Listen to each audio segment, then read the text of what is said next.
Good evening, everyone. I hope all of you are awake after a nice meal.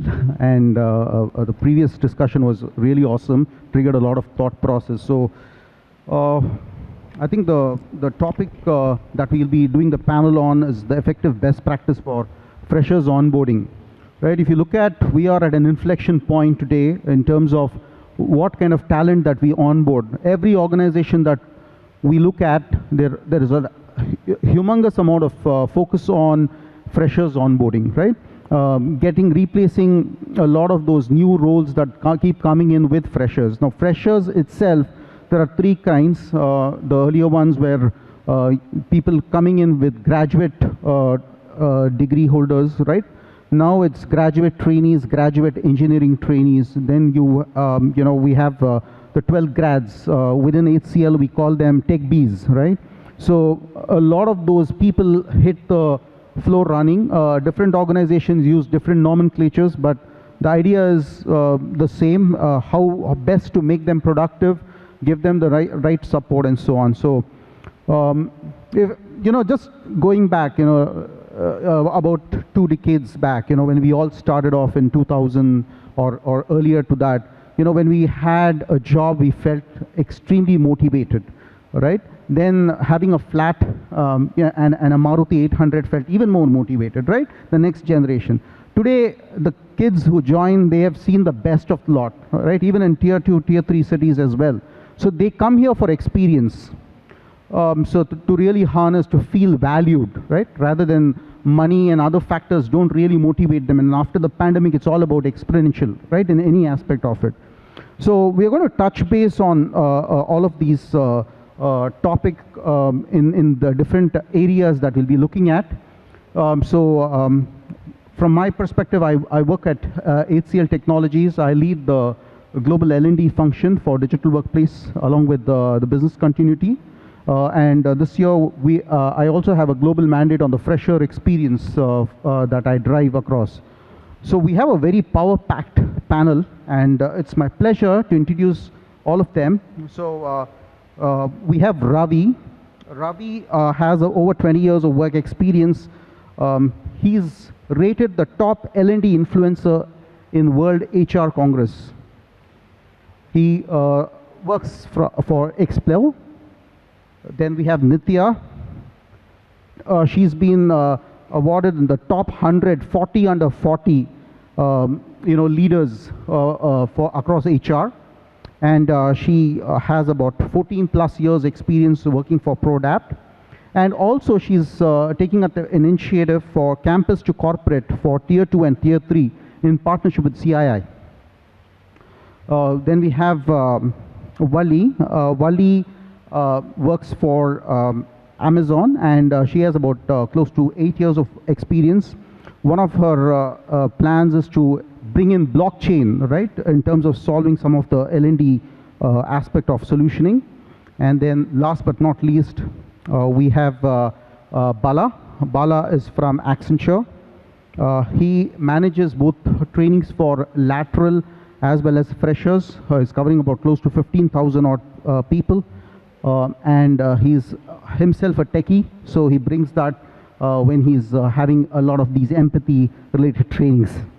So thank you, everyone. It's a pleasure to be amongst you. So the first question I wanted to ask you, Ravi, is, if you look at from a fresher's standpoint, right, that usually join an organization within the first 90 days.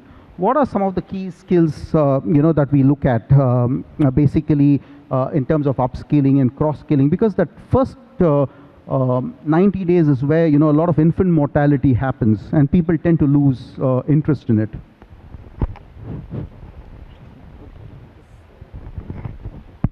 Thank you, Yaha. I would like to share some of my unique challenges what I faced, when I was handling the fresher training. So almost most of you have handled the fresher training from the campus to corporate, right? Where you have scheduled a proper 90 days or 1 to 2 days, whatever plan you have. And then post training, you will deploy them with various assessment, etc. I had a unique challenge where my CEO gave me a task of hiring differently abled Gen Zs. This was a very challenging project what I got, and I say I am blessed to handle that. So these differently abled people who have been trained on data analytics, and they were also trained on UI UX. So we hired 8 people, okay, and they have hearing and speaking impaired. They are like that. So, however, initially they have undergone a 90 days training, right, with the help of some of the volunteers which that organization whom we have tie up, right. So after the training, again when they have got onboarded to our organization, all the challenges started, right. So you might have seen, doing a regular people itself, there are a lot of challenges. When I have come across with differently able, so I have different kind of challenges I had to face. So what we did is we started training our own internal trainers, on the sign language, right. And we did that, and then they are able to connect with them, and we taught them what is that Explio way of working, what kind of process we follow, everything we did. Then after doing another 3 months of training within the organization, they have another challenge of deploying them into the projects. Typically what happens is, in a normal scenario, when they hire from the campus, they undergo 90 days training, then all the evaluation happens. So all those who meet the criteria will be deployed to the project. Maybe 1 or 2 cases will take some more time to deployment, because it depends upon the project's availability. So in this case, nobody was willing to take them to the project, because they never worked with differently abled. So we need to convince, we need to bring that diversity, inclusion, everything. This was my first project in the organization on the D&I, and then later in the organization we have a separate team we created which will handle both diversity, inclusion and equity. So what we did again is, we went with every project heads, especially the service heads. We showed their strength, we showed their work, what they have done, and then we also bring that inclusivity angle. So we have trained them also on the sign language, etc. And then slowly they got convinced, and then we deployed all these 8 people. We call them as 8 gems, okay. And they are the most active employees. They are Gen Zs, on the other hand. They are there in every competition what we run in the organization. Highly adaptable, right? And they are contributing so well. So this was something unique. I'm blessed to have such a project to come in. And even we are awarded for this project in one of the forum last year. This was my experience. Thank you. Fantastic. I think you bring in how well diverse your learners' experiences, apart from giving them on technical abilities. Nitya, to you, right? Can you share some of your views on how the upskilling, cross-skilling journey happens in your space? So I work with Prodapt. We are a software services organization. Headcount is close to about 5,500 people. And we work mostly in the telecom space. So last year we hired around 350, 400 freshers. This time the number would be a little more than that. Now, with all that, I think it's a given that all of us know the first 3 months they are in trainings. So depending on the business requirement at that point in time, we train them in, say, Java, full stack, networking services, digital, whatever is the need of the hour, we train them in that, along with the other soft skills, business skills that they need for the journey. Now, over the past couple of years, we've realized that this is not enough. So this year, as an extension, what we intend to do is, we are planning a 3 + 9 month journey, where in the next 9 months, they're not employed full-time with the training, of course, but they do have touch points with us. They have a group mentor. They come back to us, say, once or twice a month for sessions on leadership skills, business skills, etc. We have leadership exchanges with the business heads and so on to understand the business landscape from their perspective. So the idea is to keep the conversation going. And all this builds into assessments, of course, so that's part of the game too. So it's going to be a much more holistic journey this year. So we're all looking forward to it. So we've stopped looking at it as an event, but rather we are looking at it as a journey in the coming months. So we're all geared up for it. Fantastic. I think you're covering both the core and the context from the entire employee life cycle journey. Great. Yeah. Thanks, Nitya. And let me, move on to Wali. Wali, these Gen Zs, and when they join in, they look for some bit of care, right? When you basically they come in. And then they look for the immediate manager, like the previous panel mentioned that a manager is an L&D, HR, everything is for that, from their perspective, they'll only look at that. So what are some of the things that they specifically look on, I think during the post-pandemic phase and during the pandemic, right?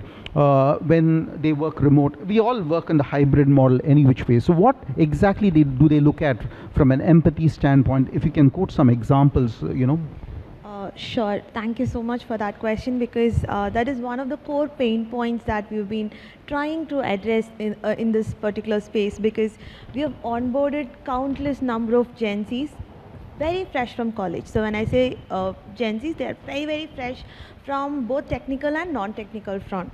So they're all onboarded on a virtual environment, and we work in a space where the total production hours is counted for the freshers who are joining in. So they, there is this picture that comes up that my manager is not able to understand. There is a serious power issue.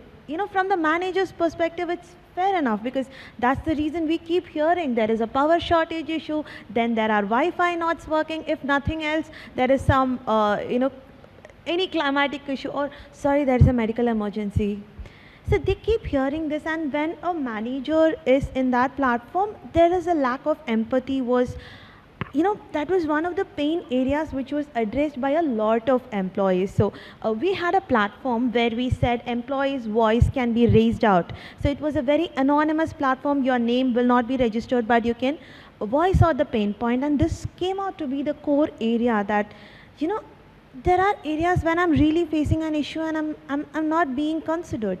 And to add to it, the business that I am in, they work 24/7. So there is a shift rollover that happens every now and then. This might not be applicable for all the industries, but we coming from the FC's point of view, this is the core issue that we face. So I'm not ready for this shift, because they have this predominant mindset that I'm getting into a brand where this is the expectation. I'm going to work 9 to 6 and then I'm going to party the rest of my days. So that expectation is broken, and setting that mindset right from the beginning on both the fronts was very crucial for us, and this was something we tried to address as well. So I think bringing in the voice out forums and giving the employees, the Gen Zs, the pain point from a manager perspective, and the reverse for the managers as well, because the managers usually are homegrowns for us. So they were the associates once, and then they have moved up to this level. So we are like, okay, so we try to balance out. We try to typically be the catalyst playing this role. So that is what it is all about. Great, thanks, Wali. I think reverse mentoring is extremely important for even managers, working with these millennials and centennials of the world, right? So, Bala, to your a question for you is, what are some of your onboarding levers, Bala, that your organization has? Can you just share some examples? What are some of the best practices that we can take home? Sure. Hey, good afternoon, everyone. Thanks for the question, and I'm very happy to be part of this event. Enjoying the event from the morning. Thanks, Manish, for inviting us. I would have opted for a listener rather than sitting here.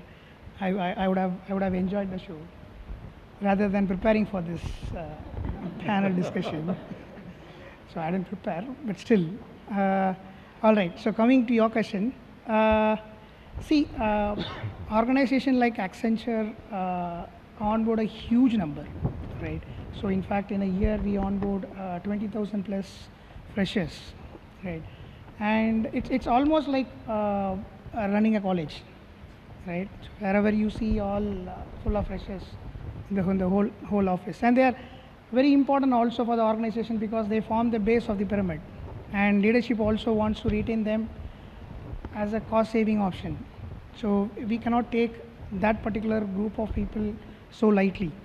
So for me, onboarding, I mean, it all starts from onboarding, right? So you should have a seamless onboarding experience for the freshers. That makes a lot of difference in their career. That is a key factor in making a fresher's career a successful one. Because see, nowadays these freshers have a lot of, I mean, at least 3 to 4 offer letters in their hand, right? So whoever is calling them first, they are checking us. How is it going? I mean, is the company is really good, or is this organization really deserve me? So all that testing will happen with us only.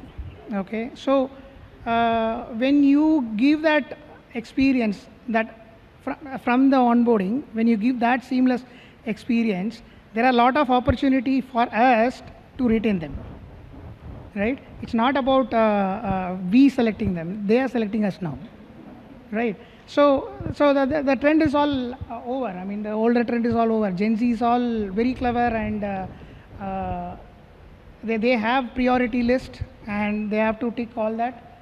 Then they select the organization to continue there. So onboarding is very important.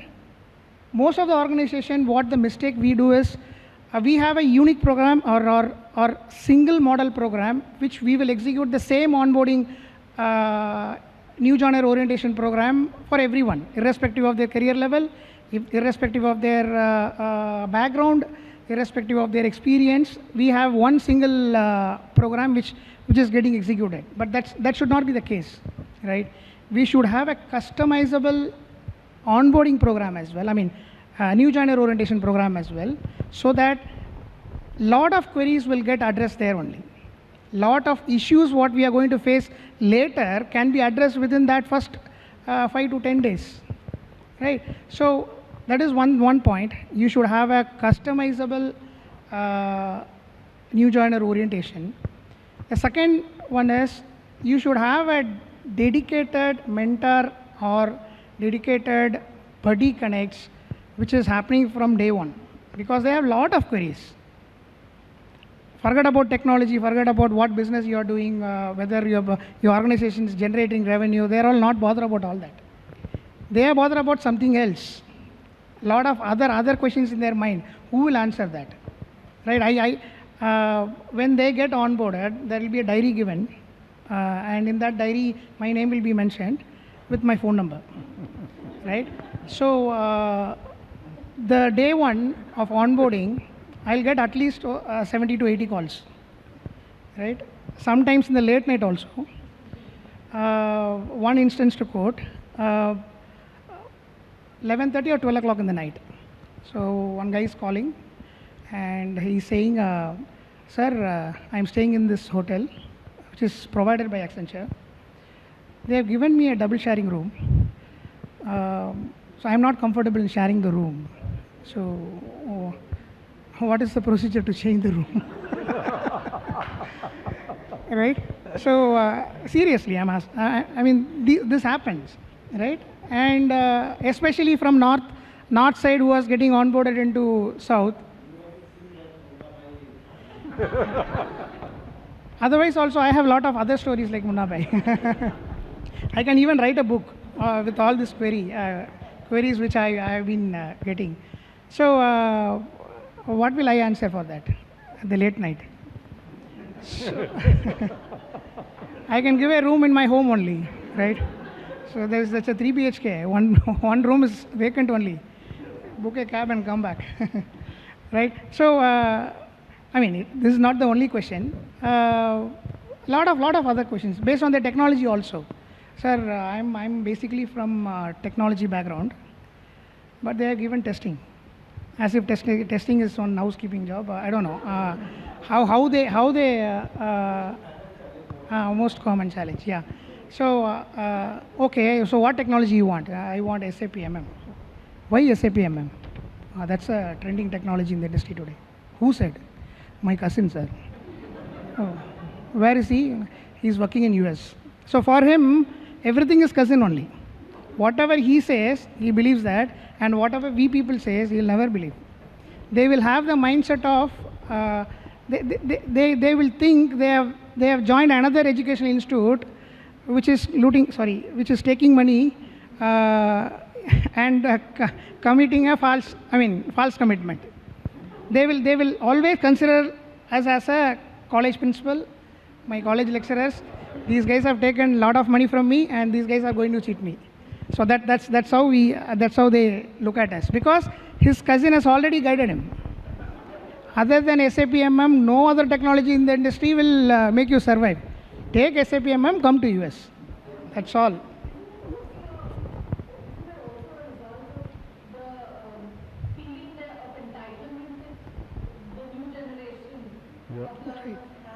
Yeah, true. Because the influences are from everywhere for them. Right?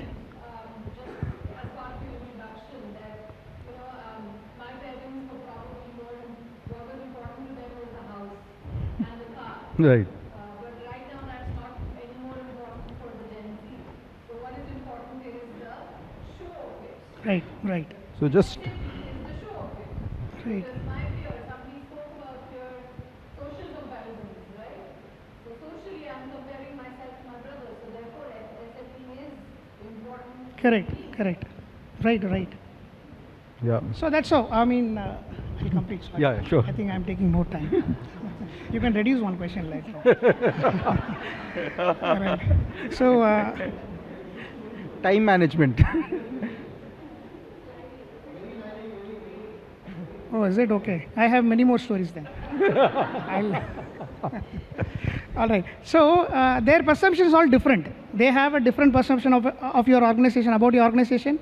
So, it's our responsibility to tell them, boss, that's not right. We are the industry people. We are there in the organization. What we are telling is the truth. Whatever you heard so far, it's all nonsense. And we have a dedicated onboarding mechanism. We have a new joiner orientation program which will explain you clearly. And we have to have a customized program which will answer their queries. Not about room allotment and all that, but about the organization. Tell that your organization is so and so, and we are focused on this, and this is what our expectation is. The induction should be in that way that we have to address their very basic queries initially, right?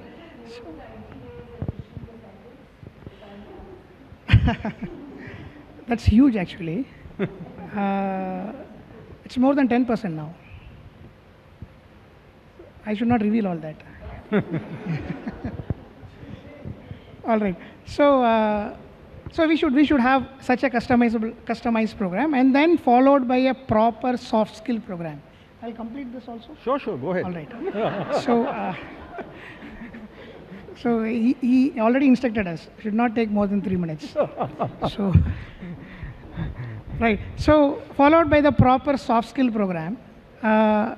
It is mandatory for us to spend a good amount of time on the soft skills, because people joining from the premier institutes also nowadays, they don't even know how to write a mail, right?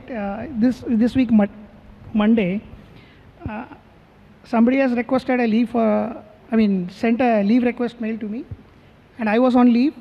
Automailer is triggering and is replying, though you are on leave, your response was so quick.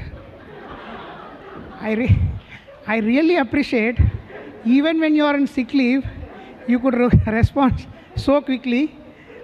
Please let me know whether I should take a leave or not. And the reason for the leave, it's such a huge mail. When you read the mail only, you will feel crying. Such an emotional mail. He's asking for 2 days leave. One very big story, right? While reading the mail, while reading only, I'll approve. Go ahead. So they don't even know how to write a leave request mail, right? So it is very, very important for us to focus on the initial 5 to 10 days of soft skill, starting from writing a mail to attending a client call, right? These basics have to be set properly so that we will solve a lot of issues which we are going to face right? Sorry. No problem. I think very the audience feel that your way of connect and the storytelling was really phenomenal, right? Okay, I think just picking up right from where you left, Wali, to you. There's a lot of diverse background people from tier 2, tier 3 cities all across India. They come in and when they come in and this onboarding session happens, and there's a certain format, right, that every organization delivers. How do we measure the effectiveness of this program? Because we have to collect a lot of these insights from every people, right, who are going to be part of this journey and will remain throughout for the next 1 year. So what, from your perspective and within your organization, what are some of those key metrics that you look at and which is more effective? Okay, so I would like to pick up from where he left. He was talking about the email example, and the question is about the diversity.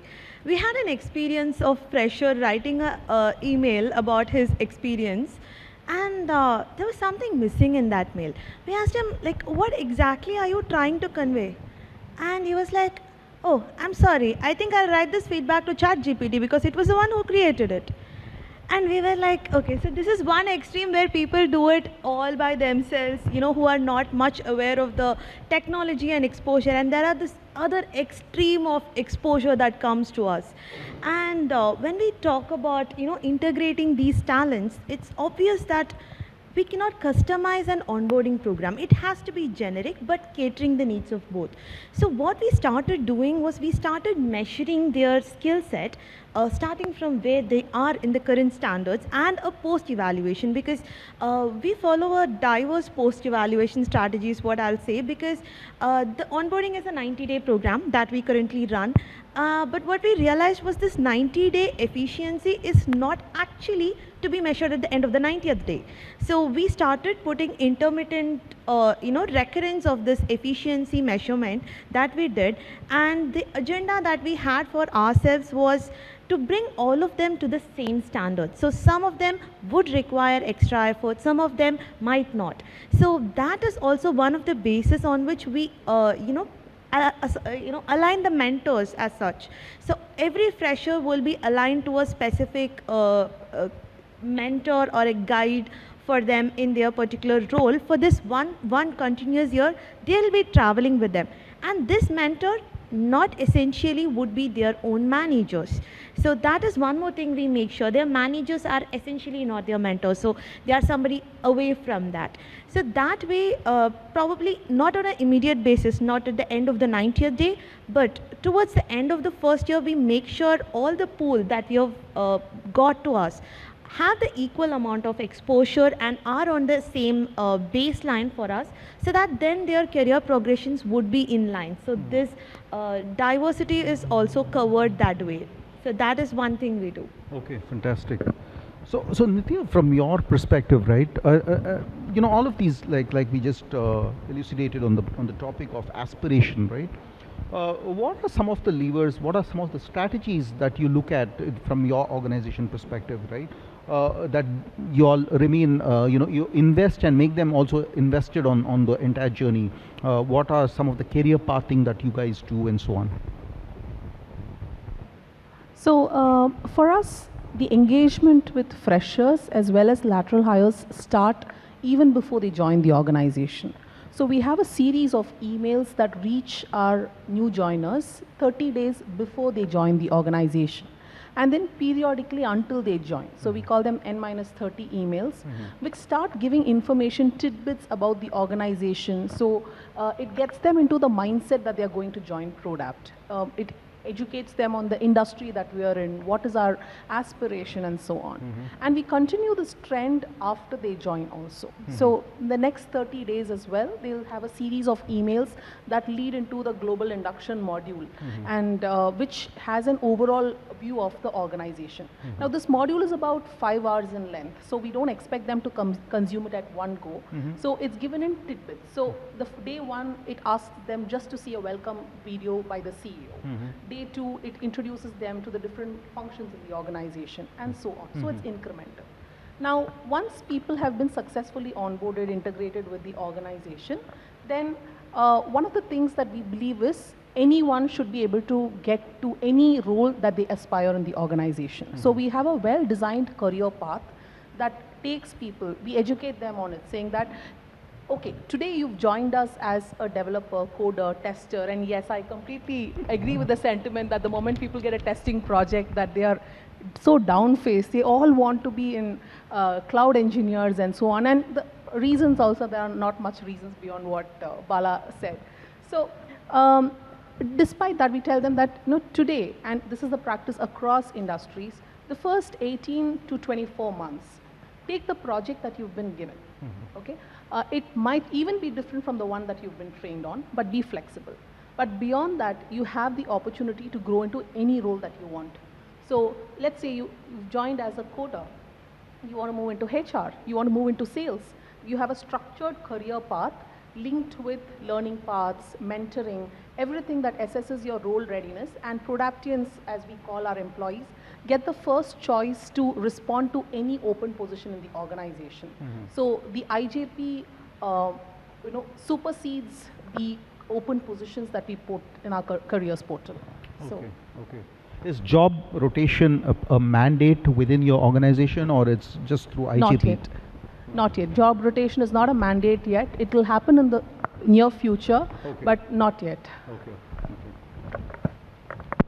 So Ravi, from your organization's perspective, right? What are the long-term strategies that you look at? Because many organizations have a tie-up like with the top universities, ask them to complete their degrees in engineering or management, and then sign up kind of, you can't leave for the next 2 or 3 years. What are some of those long-term strategies? This is one of them, but there are others also, right?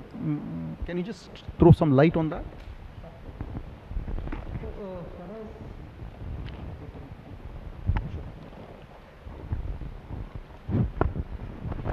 So see, we have one side freshers, on the other side we have laterals, and we need to give, we need to retain both. Both are important at various levels. To address them, when it comes to freshers, we have Xplio has two major business areas. One is technology, the other one is the engineering. So engineering is on the avionics. So our engineers design the interior software of Airbus. You might have traveled in Airbus. Whatever interior feeling you have there, that's has been designed by our engineers. So we are very proud of them, right? But the work, the training what they undergo is very stringent, and once they undergo this training, the fresher training, and afterwards the Airbus specific tools they have to undergo, right? And then losing them is a big challenge for us. So we don't want to lose them. Unfortunately, there are other players, be it Boeing or any other competitors, can offer them 100%, 150% hike. All these things are there. So this is the actual challenge what currently I am facing. To address this, what we do, we are going to sign up the contract with them 1 year or 2 years before they are getting into the specific training. This is for the freshers and to some extent to the laterals who are working on that particular project, not for everybody. But whereas when it comes to laterals, right, we have leadership programs at various levels. Let's say someone is at a lead level, there is a specific leadership program. Someone is at a manager and senior manager level, they have a separate leadership program. And someone is above senior director level, right, above senior manager level. So we have tie-up with IIM. So we have a separate customized curriculum which covers the digital transformations, etc., those kind of, and the business acumen basically. So we have a lot of people managers, project managers available, but they lack the business acumen.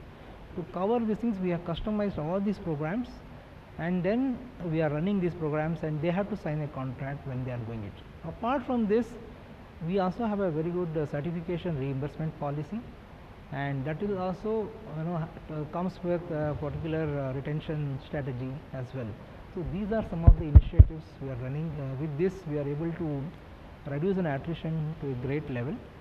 And of course, it is not just a L&D support, it is the support from the HR and also the talent acquisition team. Like HR run a lot of other initiatives, be it flexi pay kind of thing. In the salary structure, they will give some flexibility to save the tax, wellness programs, right? Many of these things, what these people do. Talent acquisition comes with different initiatives to bring back women employees who have a career break. So all these the things which collaboratively, all the teams when they work, we can really reduce that retention, attrition rate basically. Okay. I just want to highlight we have the results published for the poll. We can have that correlation built in. The pain areas, I think there is a strong focus coming on one size fits all and the insufficient hand holding. I'd like to add to that in terms of long-term sustenance. A couple of days back, there was this fresher. So we had an open instructional designer position in the team. We were still refining resume. So we said in the meantime, we had a sizable bench. So we thought we'll engage one of those freshers, ask him to explore the tool. We were using Articulate. So we gave him the license and asked him to explore. And week one, he was super active. He was able to do a job that the experienced ID professional was doing, done a lot of collaboration within his other bench pools, understood how the platform works, gave us a opening demo of how the video is going to look. We were so thrilled to just see that. Week two, he vanished. No calls, no response to calls, no response to texts. And then he says that I had gone on a holiday and I forgot to update you. I was like, okay. So then week three, he comes back and I said, okay, you were supposed to give me an update last Monday. Tell me how have you progressed. So he goes into a 20-minute speech about the different difficulties he had in his family life, everything.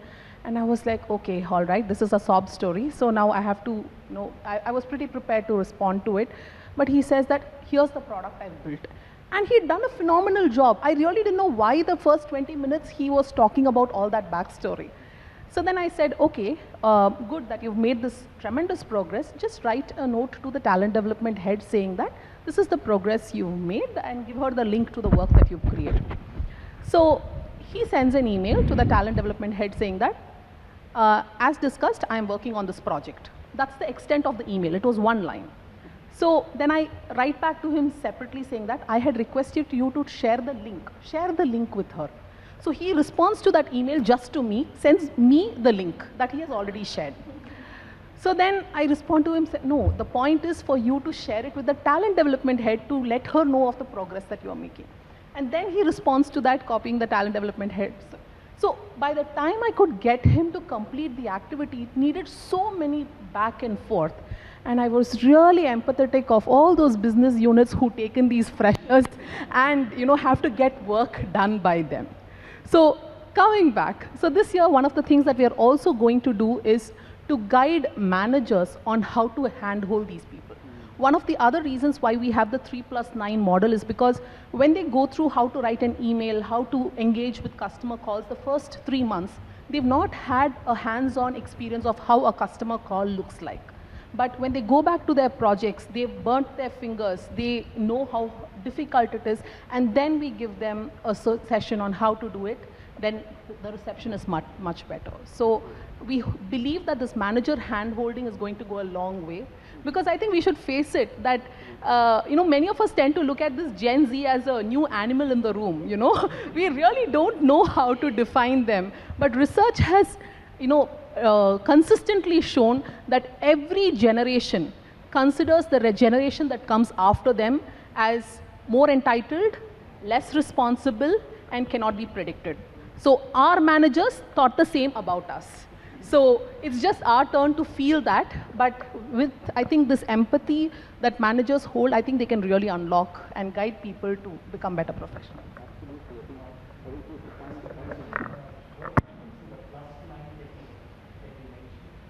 So it's 3 months of focused training where they go through technical and soft skills training. And then the next 9 months, on a monthly basis, they come to the classroom for 1 or 2 days in a month, where they again go through business skills training, like how to negotiate between your team members, how to communicate, how to write emails. So Neetu seated right beside you, and Shavik seated next to you. They've been our key leads who have been designing this process, and they'll be taking it forward. So they've done a phenomenal job there. I think adding to what Nitya said, I think one of the other areas as well is to give them the business domain knowledge, right? They support different industries, especially the life sciences and healthcare. When during the pandemic, then the whole accounts went up the roof. They didn't know how to be empathetic. What are the things that they need to look at? Because they just looked at it as a transaction, right? So having them giving the business domain skills is extremely important. Even when you get a high chair in a customer's or client's environment, you need to talk them through the business knowledge and how to solve through leverage of technology or business process re-engineering or design thinking. All of that is gets circled back to the business domain knowledge, and that's one thing of learning that we think. Go ahead. You had a question. To add to your point, very recently I've done a FDD with some of the new hires that joined our organization. And one of the things that we found out was they had better information now than ever about what they need to do. But they didn't really have much information about what the organization does. So they didn't really figure out how they fit in the large scheme of things. Exactly. What is the upstream, what is the downstream? Yeah. So one of the things that we instituted in our organization is on the 90th day, after they've settled and enrolled, similar to your format, that 9-month period, what we did was we got all of the businesses to come and speak to them. And tell them what that business does, what are some key capabilities that business utilizes. Because what is it that matters to that new hire? Right. Can I move from this team to the other? Simple. Right? So what are those capabilities that the other teams are using? Yeah. What are some key objectives for this year? And we've seen tremendous attraction from the new hires on that approach. Because now they see a purpose in what they do. And that was the statement that one of the new hires told me. Which is, I'm happy that I joined TIAA as a mission-driven organization. So he said, I'm very happy that I've joined a mission-driven organization, but I have no clue what your mission is. So I think one important thing to consider for our new hires is also to give them that view of what is that mission in the organization that they are contributing to. I would like to add on that. See, what actually we do when the freshers are even laterals, right? So we have connect with the leadership. So we do new joiner orientation program where we cover all the domain, technology, what actually the business does. But there is a specific session where our MDs go and meet them personally, and it is mandatory, everybody will attend, and our MDs never miss this particular session, and there will be very good interaction between both of them. So that's where we are able to build that connect. So that's what I wanted to add it to you. I think in fact, just correlating to the same thing, I'll just take a minute. So one of the best practice that worked superb, I would say. So last year we did the fresher onboarding for one of the major client, almost 1,000+ freshers what we onboarded. Obviously the question was coming from the business when we are sitting in a governance call. This is something what you deliver to learner? Are they also expecting the same? What's the feedback from the learner? What sort of next improvement that we should plug into the program? So what I thought, instead of me giving you certain insight, report, research, let's do one thing. We had a panel discussion, and the panelists were all of the selected students from the various batches. There were 6 of the students sitting out as a panelist. Okay, there was a speaker, moderator, most important. Moderator was the business head who used to sponsor the program. We got him as a moderator. And trust me guys, the kind of discussion which they had, the moderator didn't realize the kind of quality which he recruited for. He was so happy to see that the kind of investment which he did and the result which he got in, and the way students were answering, the kind of confidence, and the input was, how was the training? Training is good. What do you look forward for? We look forward for challenges. Challenges means don't simply tell us go and complete the module. We look forward for a challenge to learn. Okay, this is the new model to be developed. Give me that challenge that, okay, this is the capstone project which I need to build in. I'll give my best. If I get stuck here, give me center mentor who can help me to achieve that challenge. That's something, a specific outcome coming it from the next news and organization, that they look forward in a more challenging environment. They want to more see the challenge and contribute towards achieving that challenge. And I think this is just one of the points which came out, and many such a beautiful things came out. I mean, if Smita, maybe everyone, I think if you get opportunity where you can convince your business, just try this panel discussion concept for an hour. I mean, very eye-opener insights what you will get in, and maybe you will get a better buy-in and the investment from the business to further spend upon it. So that's just sort of sharing. Sure. I have one last point to add on the similar lines. So we were talking about leadership connects. We were talking about giving the Gen Zs the picture of our business. So trust me, we're doing all of this within this 90 days. But for some reason, there was still a gap which we found. So we wanted to analyze what that specific gap was. FGDs is one common method which we use to analyze the gap. And the Gen Zs came back and told me, you know what, Valli, I know my JD. I know where the JD is going to contribute to the business. But what is in it for me? So that was the question. That was the question we wanted to address. So we went ahead, we bifurcated their JD saying, you know what, for a period of time, if you do this job, these are the skill sets that you're going to achieve.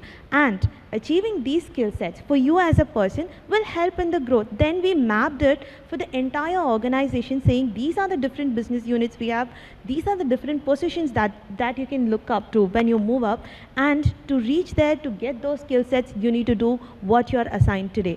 And that, helped us reduce attrition to a huge, huge level. So I just wanted to close the loop since we were discussing about it. Sure. So just picking up from where you left, right?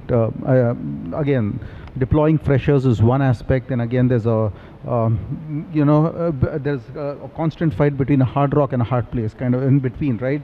Margins, affordability, profitability, everything comes up. So what's the balance between quality versus quantity? From your perspective, right, within Amazon, if a fresher joins in, what's the billability period, what is the cooling period, and all of that? Okay, so starting with the billability part of it, they go into production the third month. The exact third month is done, 90 days are done, post that they are into production. So probably the complexity of work will be a little lesser when they start, that's how it goes. But interesting point of view, or rather, something I like personally about them is they come with a mindset of learning. So you don't have the challenge of unlearn, relearn there. It's just educate them. That way, the training cost is quite lesser. It's just the process knowledge and the basic other things, the other parts of the puzzle which we left out with. So that way, if you ask me to generalize for a lateral entry versus a fresher, any day we would go for a fresher because, I don't have, as a L&D person, I need not uneducate them and re-educate them. They come with this mindset of, yes, I'm into a new organization, the excitement quotient is alive. So just capitalize it and give the right amount of training. And these 3 months are the core period. They get extensively trained. They have individual people mentoring them throughout this, and these mentors would continue for another year as well. So that training cost is comparatively low when it comes to freshers, and they will be into the production as well, helping us with the business. So okay, you have a very well-rounded program. Okay. So next question to you, Bala. Again, right, with all the challenges of all the preferences and so on, but giving them a learning path, right, in terms of what you want to achieve in a 6 months, 12 months, 180 months, 180 days, right? Kind of a plan in place, and then walk that plan through. If you can just throw some light, when a person joins in an Accenture, and then how he or she traverses through the 12-month kind of a period, so that they're getting ready. They have their preconceived notions. Everybody comes in, data science or big data or cloud, all of that, right? A lot of fog. But how do you put a learning path through, traverse through, so that we have a clear-cut, engaged workforce? Right. So it's not 1 year. It's 2 years in Accenture. Right. So when you say do the continuous learning, or when you embrace the lifelong learning to these freshers, do you think will they do? Telling them, okay, boss, you do continuous learning, you have to keep learning.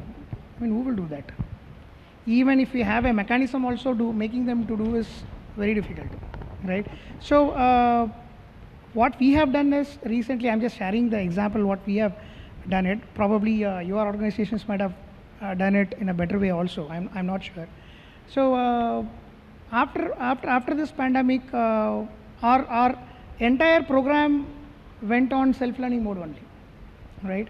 After onboard, the first few days, we do it in a classroom environment, and we set all the fundamental things right so that they will start their self-learning journey from there. And in fact, after onboarding, within 20-25 days, they are getting into project itself. That's how the model looks like. In fact, it's half a day chargeable to the project and half a day to the training, right? So first 6 months goes like this. First 6 months is the technology what we decide. Second 6 months is the technology what you want, because you said SAP MM is the best technology in the world, right? So you do SAP technology, SAP MM. Let's see what you're doing there, right? So we provide a list of options to them and ask them to select from the list of all the latest trending technologies, and they have to go through a certain model of learning. It's all self-learning only, and they have to come back for the assessments. First 6 months is to retain their places in the organization. Second 6 months will be associated towards their promotion, because usually the freshers will get promoted after 2 years. What this program will offer them is, after 1 year, after the first year, if you are really performing well both on the project as well as on the trainings, you will get promoted, right? So here we have reduced a lot of attrition, because when you get promoted after 1 year, your salary package is almost double, right? So when they are in the mindset of doing a MS or MBA later on, they will calculate how this much I am investing on the course fees, and then again I need to search for a job. Then again after that, what is the package I am getting? So within 1 year, what I am getting here, I will save the cost of the tuition fees of my MS and MBA. There are possibilities to retain them, right? This is not the solution. There are possibilities, they might think, right?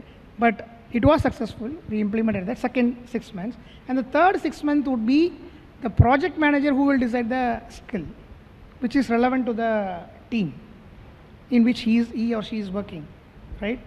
The third is the we call it as tech leap, right? Tech leap 2.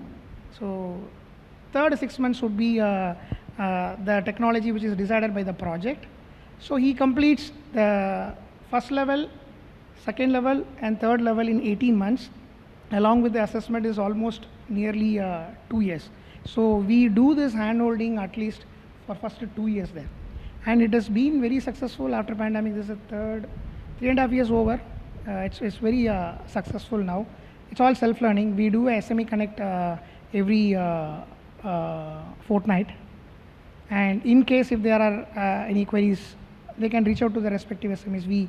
We dedicate a SME for that particular batch, and they can reach out to the SME at any time. And we have a learning environment set for them. The environment will be the cloud environment. It will be available 24/7 for them. Okay. So we provide all that, and we tempt them to learn at least for the first 2 years. After that, it's not in our hand, right? So it's up to the individual, whether he's continuing in the organization, whether he's moving out, we don't know. At least for the first 2 years, we can handhold. If they are really satisfied and if they are really learning, they will continue with the organization. Yeah. So last point, last question. Okay, I'll just wind it off after this. See, another important aspect of late we are seeing is the health and wellness of people. Many young people are getting into major, cardiac related and other related. What are some of both the fun at work, because the stress levels are pretty huge. What are the fun at work? Because these are, these Gen Zs always have this mindset, right? Party hard, work hard, party harder, right? Along with that, what are the wellness initiatives that you've got? I think we can all take, on a round robin. Everybody can share your thoughts on this.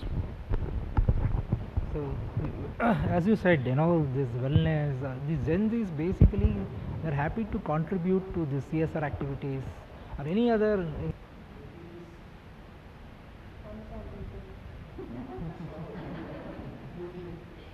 Yeah, sorry. Okay, let me answer it. See, the Gen Z and millennials have various other challenges.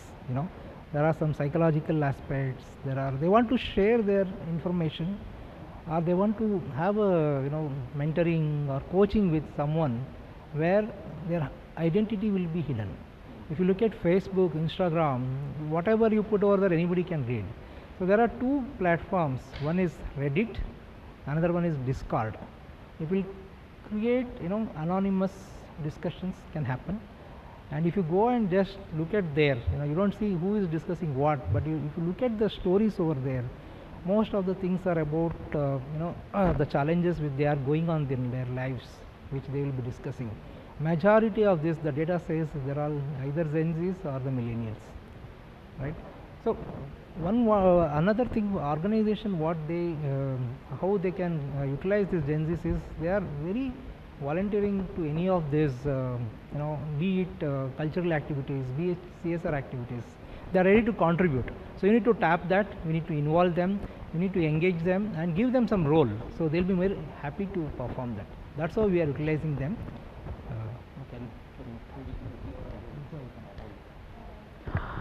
We do have CSR activities, and in addition to that, we have a yoga instructor who comes to the office once a week, engages us in quick energizers, exercises, stretches, and so on.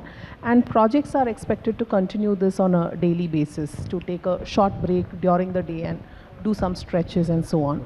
Aside this, our CEO is very interested in marathons, so there's a lot of engagement for marathons and so on. But I completely take the point that Ravi shared, that this generation has been dealt a bad hand. I think it's the generation which many of us, when we see Simon Sinek's video, they say they've been a product of failed parenting strategies, where they've been told that they were very special and they can get anything they want in life just because they want it. But when you come to the workplace, you realize it's not so. You have to work for it. There's no participation certificate given to you. So all of a sudden, this is like, getting yourself, wake up in a very different world than what you imagined it to be. So it becomes each one of our responsibilities to handhold them through this phase. Is it the organization's responsibility? Bad luck? Yes, it is. We all wish it wasn't so. We wish that they were better. But given that all the situation around, I think it's our responsibility to take care of them and give them avenues for this. Taking over from both the pointers we discussed, we had CSR activities. There are platforms like Healthy 5, and there are mental health platforms, which is no more a taboo in this Gen Z language. In addition to all of that, as L&D team, what we started doing were two things. One more strategy which really worked in favor of us.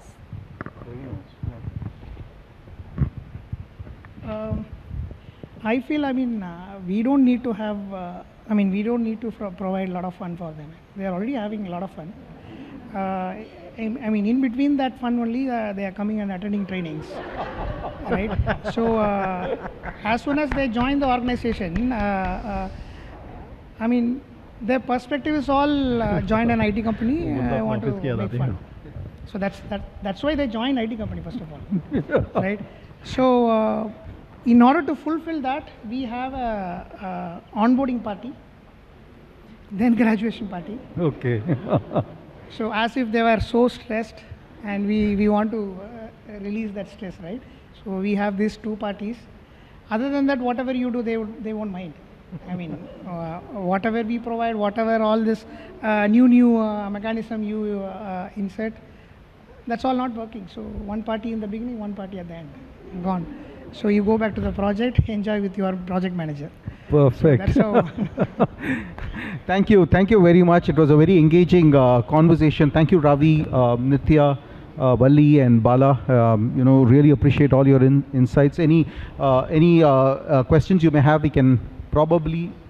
Do we have the time, Manish? Just about to conclude. Possibly we can take one or two questions. Yeah. One or two. Okay. Sure. Yes. Can I have mic? I think there was a discussion on that. So, about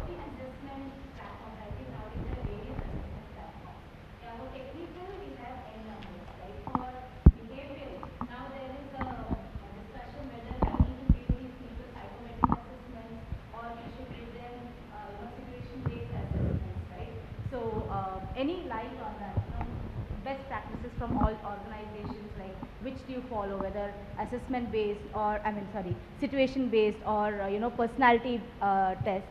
Like which one do you think would suit the freshers, especially this era freshers? How would they respond best? So, any like. Usually we don't do any psychometric assessment for freshers. We do this for laterals when we are putting them in a very focused program. Let's say I am putting a manager into a leadership development program. So before that we will do either Thomas personality profiling or any other 360 assessment also we do. It's at that level. Okay. I think for freshers, personality at this point of time, I don't think it is really required. Probably some sort of, we can do this MBTI kind of thing just to engage them. That can be done at that level. Okay. So the reason why this question has come up is when we are saying measuring effectiveness, I think in our previous, I think the pre-lunch panel, we were speaking about ROI, and freshers onboarding is one of the main ROIs that organizations are going to speak about. So how are we going to measure it? So the pre and post. So one of the mechanisms that we thought of using is having a pre, which is going to be either of the assessments. Yeah, technical, yes. How about the behavioral, right? So I think Bala was speaking about the emails and so many other behaviors. So how are we going to see that change, right? So based on that. See, from a from an ROI perspective, right? We ensure that what's the time to value once the fresher joins in. Cost of poor quality is another kind of leaking bucket, but ensuring that they are hitting the grounds running on like a 90-day or 20-day depends on the strategy and the complexity of the work, right? If they are productive with least of quality issues, then we can gun for, based on the offerings, I think about 6 months to 12 months window. We also have different strategies in terms of locations where we can lift and shift, which are the tier 2, tier 3, or different country itself, because certain cities within India are getting expensive. So there are multi facets of it, and also whether we can get a fresher and replace a L3. See, within our organization, we are seeing a lot of success replacing an L3 with a fresher, okay, and getting them up to speed. So these are larger metrics. From a tactical standpoint of an individual's competence, yes, pre and post. And within this pre, during interview, we have a very strong behavioral, emotional quotient kind of questions that are asked, and we measure them based on that. And then we have a pretty rigid interview process as well. So organizations, I think, have a pretty standard screening and thing, and we have a very strong like a complete vault kind of a background verification check as well, so that we get all our thing. Anybody joins out, we kind of have that bit of detail. So from an overarching framework, we've got both the ROIs covered as well as the quality of the resource. We definitely give them opportunities to scale up, improve their competence, and then and stay longer within the organization. Thank you. I would like to add something to the question that you asked. So she was asking about the matrices that you measure, right? The belief of the program, the onboarding program that we have is as simple as gapping, the gap analysis and mapping the gap. So we try to understand the expectations for that specific role or company from an employee perspective and from the manager perspective, and we'll try to map that. Is it being met, or can we map it? Because there are a lot of times when they come up with completely unrealistic expectations which cannot be done. So and when we talk about what is the method that we use, it's as simple as a 360-degree analysis. For the post and for the pre, it's as simple as gathering their expectation. That's all we do. And when I say it's not just pre and post is not one-time process. The post continues, and if there is constant improvement from the first post versus the post 2 versus the post 3, then that's when we consider the program to be successful, because there is a huge, we were also talking about the knowledge evaporation that happens in the go. So that is the process that we follow. Thank you. Thank you. Any more question, or should we move forward? Oh, okay. The last question from this side. Yeah. You will give the mic. Just. All right, my first question goes to Ravi. Now, you were talking about physically challenged, right? So I was fortunate enough to work in one of those sectors where I had to work with hearing impaired. We did hire an interpreter, okay? What the leverage that I had was the amount of time in terms of the training plan and the training execution that I had. Yeah. I did not have any constraints because that was the first time that we were handling that, right? However, based on the conversation that everybody and that we have right now, what do you think our approach should be in terms of constructing a training curriculum with a fixed timeline around it? And if you approve that, what should be the criteria or the caveats around it? Yeah, good question. In fact, see what we did here in this case is before actually we are able to achieve that in the sense before we are onboarding, before we are even getting into that project.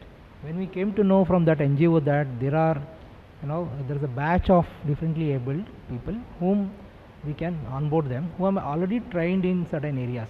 But what we did, we went to our recruitment team, okay, of the talent acquisition basically. We asked them to give a complete JD, and we gave this JD on data analytics and UI UX, and asked them to train them based on this JD, because this is what our customer wants. So end of the day, they had to deliver to our customer. So they had to customize their curriculum based on what's our requirement. So first 3 months they had a training in their in the NGO place. Then we onboarded them, and we did again training in Explio, covering our own methodologies, our testing processes, or whatever we have, which is very much required for them. So that's how we are able to do it. So we are very much meeting at the timeline what we have set up. 6 months is the timeline what we have kept. We have done that. Our challenge was after hiring them, deploying them into the project was a big challenge, because we L&D people know them very well. It was even a challenge for me to understand how these people are going to learn, not to train them, right? So initially it was challenging, but I started interacting with them, so I was able to understand how they communicate. So that's how I know it very well. Similarly, the HR team also was involved, so they know it. And to some extent, some of our leaders, they are also aware of it. However, when they are putting into the project, that particular managers, they don't have any clue. They are like thinking, when we hire the star performers, they have some challenges with the customer. How come these differently abled are going to do it? So they are a bit skeptical. So we need to convince them to do that. We showed their works, whatever projects they have done. So what we did, first we asked them to give some small task like shadow work what we give it, right, in the project. So they started giving small piece work from the actual requirement what they receive from the customer. So when they saw the productivity of these people, which is equal to any normal employee, then they got the confidence, and then they took into the project. But still, one or the other time they will come and say, I don't know how to talk to this person because I don't know the sign language. So for that we need to do a sign language session, and there are some of apps available, which you can use it and then communicate it. So this is the first project for us. We have a great learnings. So we had an ambitious target of having 100 differently abled people. Okay, but to place 8 people itself is a big challenge. Now just thinking of 100 is really not that easy. So then we give this learning to our management, saying we got down batch of 8. Now we'll need some more time. Let them sustain, right? And after 1 or 2 years, then we can think of adding some more batch. It's not that easy. So, but initially we are all with enthusiasm. We went ahead. But these are our great learnings. Do I have time for the second question? Yeah. Well, the second question is right now, all the organizations, and this is for the rest of the panelists as well. Sorry? Now, able to hear me? Yeah. Okay. So the organizations, while they are working with certain impaired people, right? For the lack of a better word, I'd say right now the organizations are also looking at people who are visually challenged, I hope you're aware of the concept, right? So initially there was this beta program that happened to run previously about 2 years ago. Now the reason why I'm asking this question was because I was a total failure out there. Okay. Now, in case we really need to start a project for visually challenged in terms of any of the process that you make, possibly A or a plus one band, I was looking at what would be the changes or what customizations would you do in terms of first the infrastructure, second the training capabilities, third would you recommend a training ombudsman specifically for these set of people? First time I am hearing this. Thanks for making me to think about it. Currently, if you ask me, I don't have any answer for this particular question. Probably I may come back after doing my own research on this, because I have never seen this, at least in the IT. I have seen visually challenged people doing a different kind of work, right? So they are visually challenged, but they have other capabilities. You know, they can do. They are very good in kinetic things. They can make things like part making or any other things where touch and feel is required. They are very well in that. But IT is all with, you know, vision. You need a good vision to work in IT. There is. I was fortunate to be in one of the schools where visually challenged kids. You know, they were cracking their 12th grades and all of that. So when I was asking their teachers as to how they are able to do it, you know, they were like, they have the inclination and they have the will to kind of make it big, right? Now there are certain interventions, especially with the artificial intelligence, space, artificial general intelligence rather, space getting cannibalized with all of these support enablers. There are certain devices, that's what the teacher told me, that if you have to hire such people within the IT space or non-IT space as well, you know, to make them inclusive. So he said there are certain devices that can help them read. I think in the morning, one of the gentlemen was saying about how the project, I think you, right? You were saying about the project where instructions were giving on. So that's something that I'm having a tab on, but thanks for reminding me. I'll have to go back to him to ask, was there any advances, because he was working with some of the companies in the US to get them and, get these people on board. But somehow I lost that, but thanks for getting me reminded. Yes. Can I have a mic, please? I think the spectrum of being differently abled is different. So there are a lot of individuals who have had partial sight loss, and those are probably more, those are people who are probably more, able to join an IT kind of a field where they need to be tactile. But from an organization's perspective, I think there's a huge amount of infrastructure investment that needs to be made. Starting from push and pull notice on the door, right? We've made a lot of infrastructure changes in certain disabilities, such as the inability to walk. We have ramps in most public spaces now. But for the visually challenged, there's little to no infrastructure at the moment in India. There are options, however, but it will require that amount of technology investment. Your keyboards need to be adaptable. Your office premises need to be adaptable. So yes, you can probably look at different grades of, their inability to see. But if you're looking at someone with total blindness, that'll probably be a tad difficult to hire in this particular field. Is the general opinion in the industry. Can it be? Is it not going to be done in the future? No. Like he mentioned, there exists technology. But if you're trying to do it right now, then maybe you can approach the graded vision spectrum.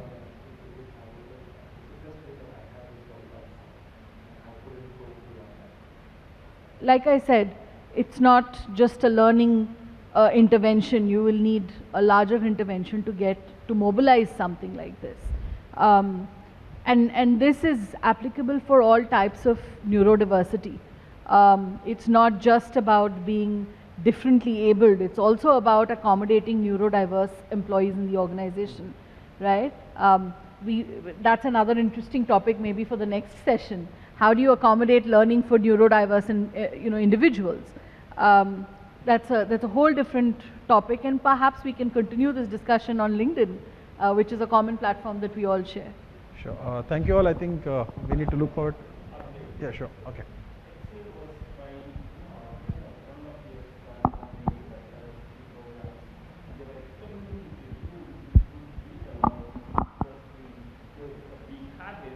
But then they wanted to customize it. I'm not sure how far it has gone. Actually, HCL was trying to do that. There is some advancements on that, right? We just have to pick up the brains where it is, and then start to bring that to bear. I think that's the thing. But right, as you rightly said, the support environment has to be extremely empathetic to the whole thing.